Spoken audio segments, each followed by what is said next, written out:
সিন্ডিকেটের বিরুদ্ধে সিন্ডিকেটের বিরুদ্ধে আমার সোনার বাংলায় সিন্ডিকেটের ভয় নাই। এই ছাত্র সমাজের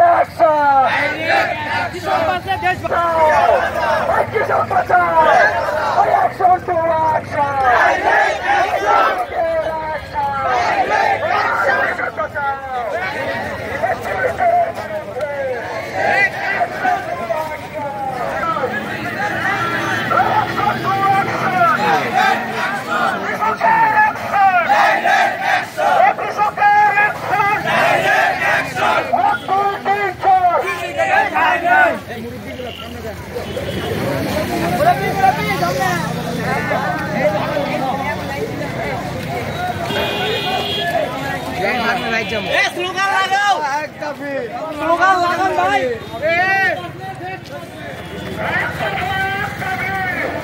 মোর গাড়ি ডাকালে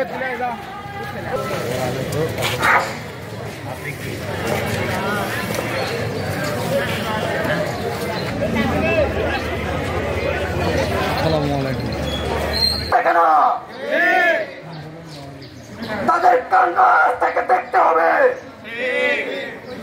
তাদের সিন্ডিকেট করে সারা বছরের কষ্ট বিনামূল্যে মানুষের হাতে তুলে দিতে হয়। আর এক ধরনের সিন্ডিকেট ব্যবসায়ী আছে তারা এই সুযোগ লুটে নিয়ে দিনের পর দিন ভালো অবস্থানে উঠে যাচ্ছে। কিভাবে বিজনেসম্যানেরা করতেছে সেই সিন্ডিকেট যদি কৃষকেরা করে আপনাদেরকে না খায় মরতে হবে বলে দিলাম। আপনাদের কি মনে হয় ছাত্ররা দমে গেছে?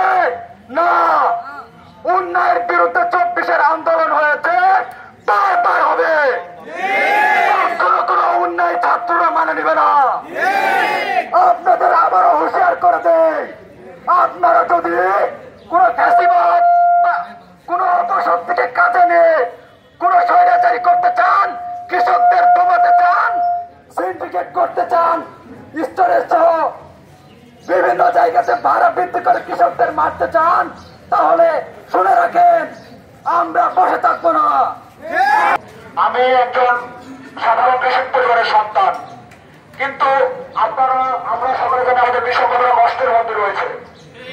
আপনারা এই যে এই গত বছরে 2024 সালের শেষের দিকে আমরা সবাই আলুর দাম দেখেছি, আকাশচুম্বী আলুর দাম 3000-4000 টাকা মন আমরা আমাদেরকে আলু কিনতে হয়েছে। কিন্তু কেন এই আলুর দাম বৃদ্ধির পিছনে না দায়ী? এই যে বর্তমানে আলুর মৌসুমে কৃষক আমাদের আলুর দাম পায় না, তাদের প্রত্যেক বিঘা প্রতি 10,000-12,000 টাকা করে লস হয় তাদের জন্য। আলু এই আলুটা ফেলে দেওয়া লাগবে। 200 টাকা মন আলু আমি কি করবো? তাও খরচ হচ্ছে লাখ লাখ টাকা। তাই আজকে ছাত্র সমাজ যেভাবে উদ্যোগে দিতে আমাদের কৃষকের সঙ্গে আশা করি আমরা ন্যায্য মূল্য পাবো। আর কলেজ স্টোরেতে বাটপার গুলা, এই বাটপার গুলা মানে একটা করে এটা অ্যাকশন নেওয়াটা আমার পক্ষে ভালো হয়। আপনারা কি চান? আমরা কৃষকেরা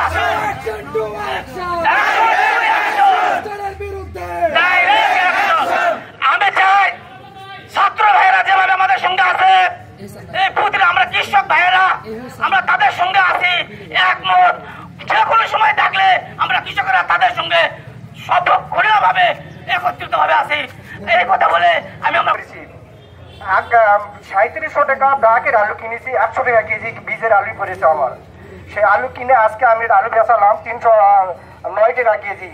আবার যদি 9 টাকা কেজি কিনি, মানে 1 মণ আলু আমার স্টোরে রাখবো, তাহলে 1 মণ আলু যদি স্টোরে রাখা যায় তাহলে এই 1 মণ আলু বেচে আরেক মণ আলু টাকা ভাড়া দিতে হবে ওদেরকে আবার।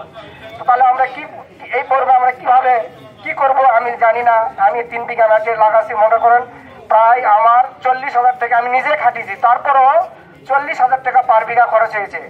আপনার এই ঊর্ধ্ব প্রতিবারকে আমরা জানাচ্ছি যে আমাদের জন্য একটু নিক নজরে বা একটু হারাটারা বা কমা এবং আলুর দাম বৃদ্ধি করার জন্য এই বলে আমি আমার কথা বলতে শেষ করছি। আসসালামু আলাইকুম ওয়া রাহমাতুল্লাহ। সার গেলে ডিলাররা বলে সার নেয় 1400 টাকা হলে 950 বস্তা সার আছে, যেটা টিএসপি 1350 টাকা বস্তা, সেটা কোনো ইজিট দেয় না। ইজিট চালাতে তাহলে এখানে সার নেয় কোথায় চলে যান। আমরা কৃষক আজকে আলু এসেছি 60 টাকা কেজি, আলুর বীজ কিনতেছি 120 টাকা কেজি, 950 টাকা সার, 950 টাকা আমার কিনতেছি 1650 টাকা, তাহলে আমাদের কৃষক আজকের জন্য আলু এই অবস্থায় আমাদেরকে পথে বসতে হবে। আমরা নিরুপায়, আমাদেরকে ন্যায্য মূল্য না দিলে আমরা জীবন দিয়ে রাজপথে নামবো, যাবো। আমাদের তো বিবি বাচ্চালে পথে বসতে হবে, আমরা করবো কি? আমাদের সব কিছু শেষ হয়ে যাবে, আমরা নিঃস্ব হয়ে যাবো।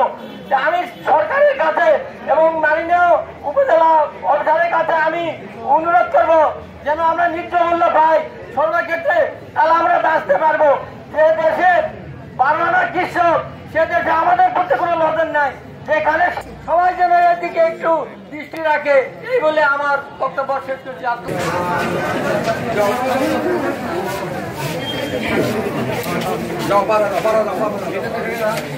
সবাই তাকান এদিকে।